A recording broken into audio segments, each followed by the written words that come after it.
Hi guys, it's Arpita, and welcome back to the Treble Clef Project. Today's video is going to be on tips when playing your alto saxophone. Now, we must remember that though you may want to challenge yourself with difficult music or try to master your skills at a fast speed, there are necessary things to learn that you should tackle while practicing before you get to these components.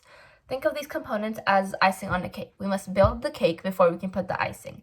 You have to establish a strong base before you try to master more of the difficult playing styles or music. For example, instead of trying to play your favorite music at a higher tempo, try working through it slowly with the correct technique.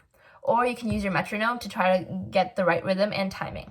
When you're just starting to play, counting your notes can be really helpful to get the rhythm memorized. Another very important aspect of playing the saxophone is getting your tonguing correctly. On short notes, it's important to be able to stop the note very fast so that you can sound clean and precise. You should be able to place your tongue against the tip of the reed and release it backwards as if you're saying t. A good way to practice your tonguing is to play a very long note to start and then just tapping your reed really fast. This will interrupt the vibration for just a second and will help you articulate faster.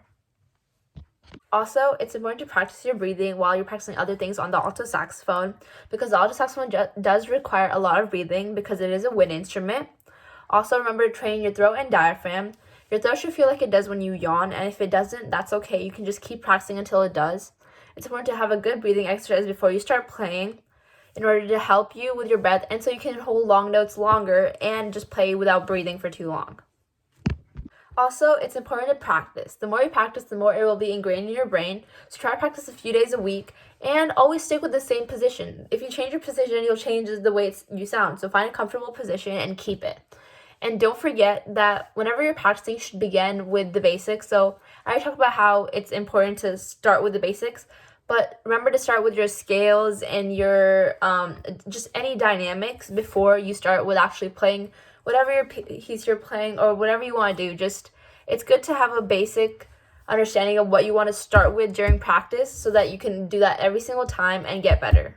A lot of these tips go for all instruments. It's important to go to the basics of all instruments. You can't start practice with a really hard piece. You should start with your scales, your arpeggios.